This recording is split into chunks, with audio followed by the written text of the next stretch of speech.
Au début du Triduum pascal, dans le mémorial de la Seine, nous avons essayé de saisir le signe de l'Eucharistie et le signe qui en est l'herméneutique joannique, le lavement des pieds.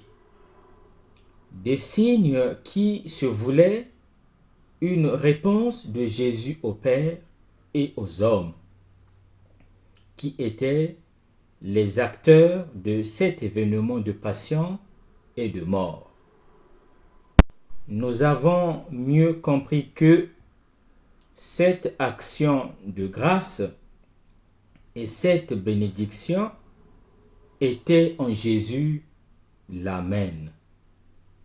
L'Amen du témoin fidèle, comme Jésus le définira dans le livre de l'Apocalypse, en écrivant avec audace.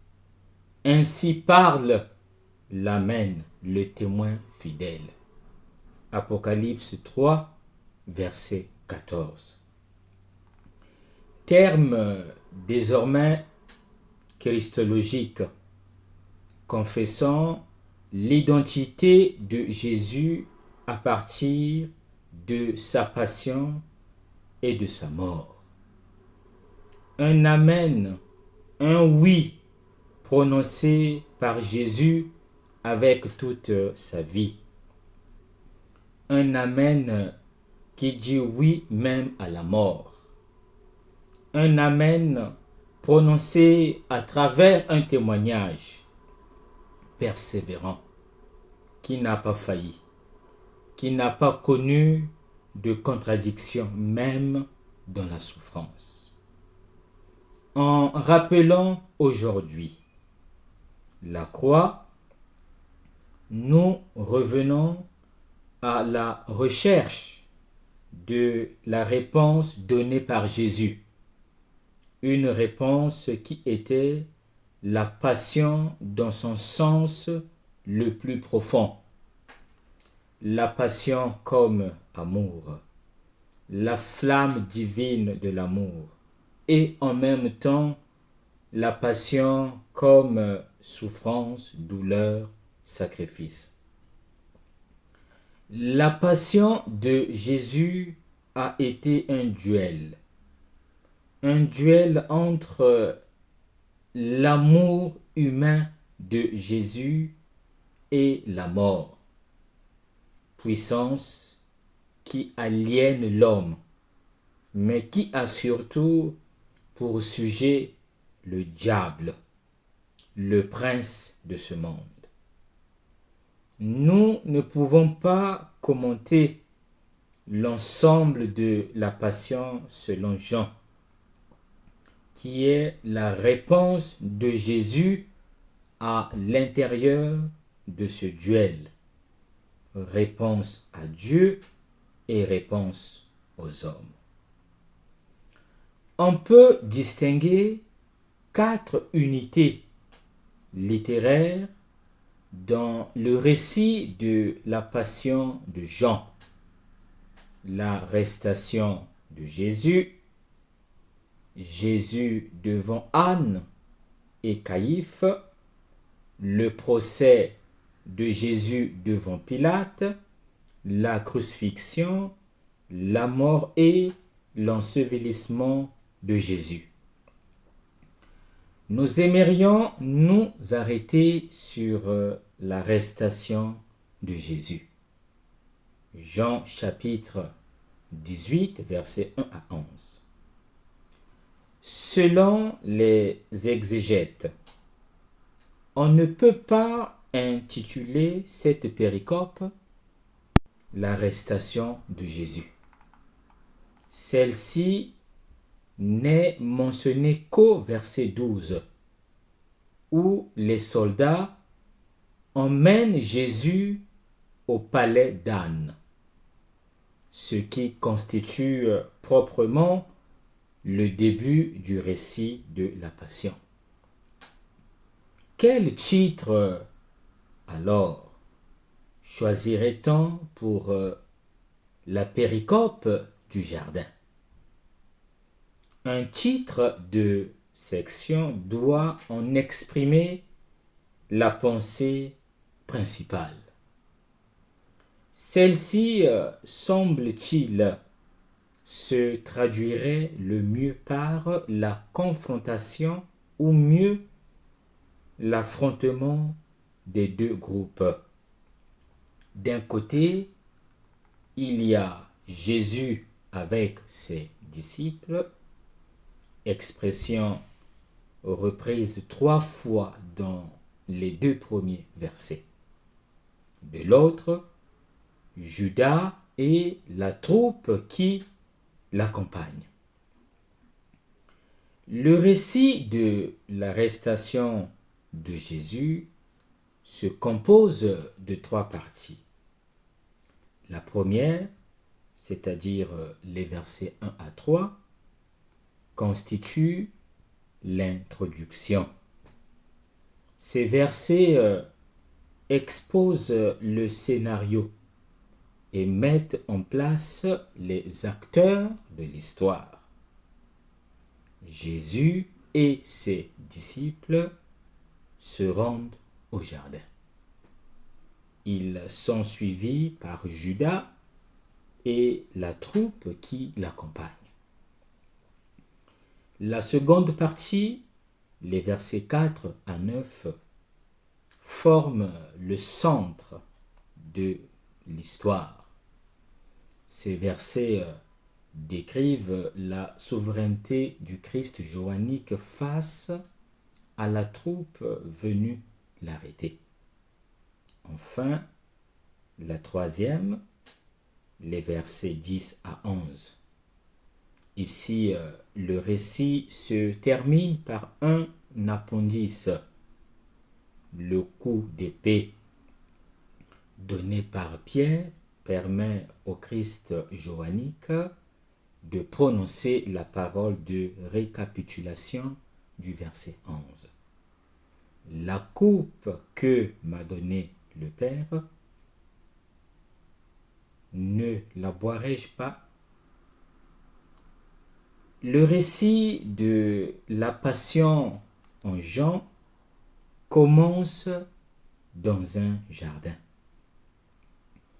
Il rappelle celui des origines, où Dieu a placé l'homme.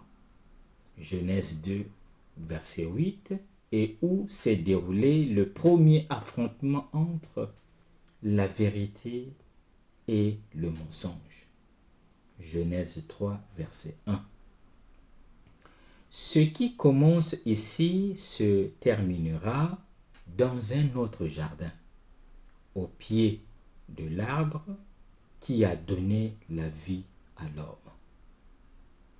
C'est aussi près de là que se produira la rencontre avec Marie-Madeleine, figure de l'humanité nouvelle. Jean chapitre 20, verset 11. La scène du jardin représente la lutte entre la lumière et les ténèbres. L'issue est prévisible comme la nuit face au soleil. L'initiative revient à Jésus, la lumière du monde. Il interroge et les ennemis avouent chercher le Nazoréen, le titre du roi des Juifs. En tant que roi, il ne souffre pas, mais il conduit le procès. Et à la fin, il rend son jugement. Jésus est le roi promis. En se livrant aux hommes, il révèle la gloire et la puissance de Dieu, qui est amour. L'Église est composée de ceux qui ont compris qu'ils font partie de ceux à qui Jésus se livre. quel est l'enseignement à retenir? À ceux qui cherchent à l'arrêter, Jésus répond: Ego eimi, c'est-à-dire c'est moi. Jean chapitre 18, verset 5.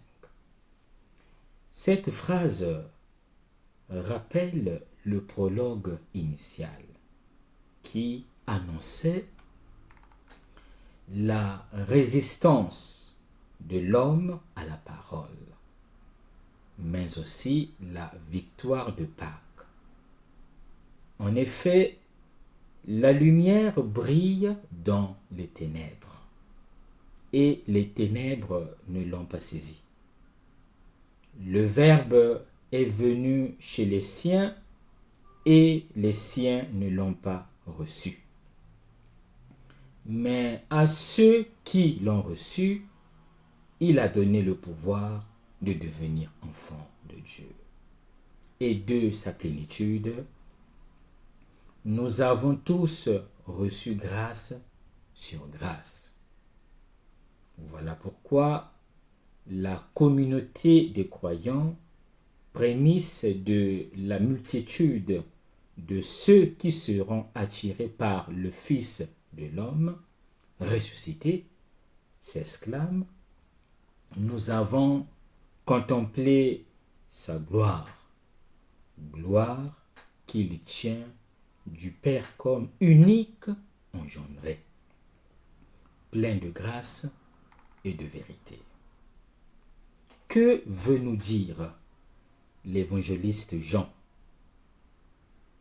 Dans le jardin commence l'histoire du salut par la rédemption que le Christ va opérer dans sa passion.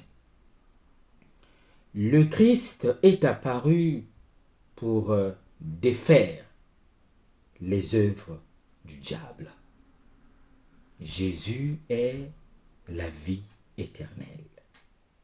Le monde est sous la domination du prince de ce monde. Mais le Fils de Dieu vient anéantir sa puissance. Il prend sa place et devient le roi de tous les hommes. Que devons-nous faire? Laissons-nous transformer par le Christ.